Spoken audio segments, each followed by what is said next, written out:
ഇത് ഈ പാർട്ടി രക്ഷപ്പെടുവോ? അങ്ങനെ രക്ഷപ്പെടണം എന്ന സതുദ്ദേശം നിങ്ങൾക്കുണ്ടോ? ഉണ്ടോ? മനുഷ്യരുള്ള നാൾ വരെ കമ്മ്യൂണിസ്റ്റ് പ്രസ്ഥാനം ഇന്ത്യയിലുണ്ടാവും, ലോകത്തുണ്ടാവും. അത് വർഗീയത പറഞ്ഞ് ഉണ്ടാക്കുന്ന ഒരു പ്രസ്ഥാനമൊന്നുമല്ല. അത് തൊഴിലാളി വർഗത്തിൻ്റെതാണ്, കഷ്ടപ്പെടുന്നതിനാണ്. വർഗത്തിൽ അടിസ്ഥാനപ്പെടുത്തിയിട്ടാണ് ഇത് കെട്ടിപ്പടുത്തിയിരിക്കുന്നത്. അതിനൊരു ഐഡിയോളജി ഉണ്ട്. ആ ഐഡിയോളജി അനുസരിച്ച് അത് നിലനിൽക്കുക തന്നെ ചെയ്യും.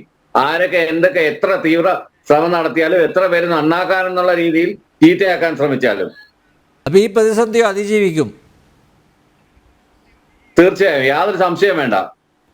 അല്ല, അപ്പോഴും ഈ ഈ തിരുത്തും എന്ന് പറയുന്നുണ്ട്, പക്ഷേ അത് പ്രയോഗത്തിൽ വരുത്തുവോ?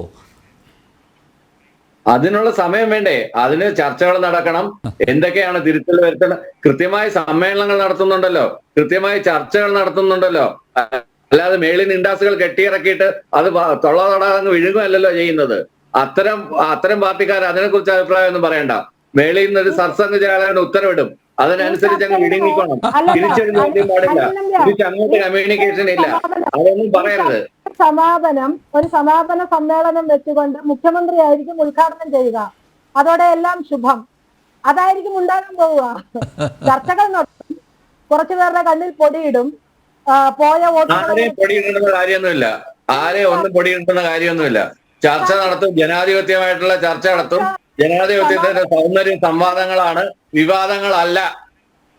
അപ്പോൾ ഡോക്ടർ ചേരാ ഒറ്റ കാര്യം കൂടി ക്ലിഫ് ഹൗസിലെ അടുക്കളയിൽ നിന്ന് ആ മുതലാളിയെ അടിച്ചു പുറത്താക്കുമോ?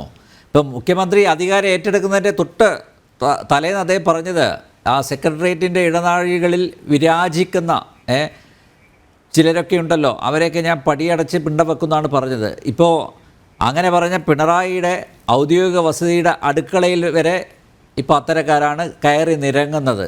അതെങ്കിലും ഉണ്ടാവുമോ? അതെങ്കിലും പ്രത്യാശിക്കുമോ? ഈ ശൈലി മാറ്റത്തിൻ്റെ ഭാഗമായിട്ട്, തിരുത്തലിൻ്റെ ഭാഗമായിട്ട് അതെങ്കിലും നമുക്ക് കാണാൻ പറ്റുമോ? അവതാരങ്ങൾ എന്തായാലും ഒന്നും ഉണ്ടാവില്ല. അവതാരങ്ങളെല്ലാം ഒഴിവാക്കുക തന്നെ ചെയ്യും. ഇനി ആരെങ്കിലും അവതാരങ്ങൾ ഉൾപ്പെട്ടിട്ടുണ്ടെങ്കിൽ. ശരി, വളരെയധികം നന്ദി. എന്തായാലും തെരഞ്ഞെടുപ്പിൽ കനത്ത തിരിച്ചടിയുണ്ടായിട്ടും CPM തിരുത്തുന്നതിൻ്റെ സൂചനകളൊന്നും ദൃശ്യമായിട്ടില്ല. തിരുത്തുമെന്ന് പറഞ്ഞാൽ തീരുന്നതല്ല പ്രശ്നങ്ങൾ. രാജാവ് നഗ്നനാണെന്ന് വിളിച്ചു പറയുന്നവരുടെ എണ്ണം പാർട്ടിയിൽ കൂടുന്നുണ്ടെങ്കിലും പിണറായിയെ പിടിച്ചു കെട്ടാൻ ആരുണ്ട് എന്നുള്ളതാണ് ചോദ്യം. പോളിറ്റ് ബ്യൂറോയ്ക്കും അതുപോലെ കേന്ദ്ര കമ്മിറ്റിക്കും നേതൃമാറ്റത്തോട് താല്പര്യമുണ്ടെങ്കിലും ഈ രണ്ട് ഘടകങ്ങളും നിസ്സഹായരാണ്. ഫലത്തിൽ വിമർശനങ്ങൾ റിപ്പോർട്ടിൽ ഉറങ്ങും എന്നാണ് മനസ്സിലാക്കാൻ സാധിക്കുന്നത്.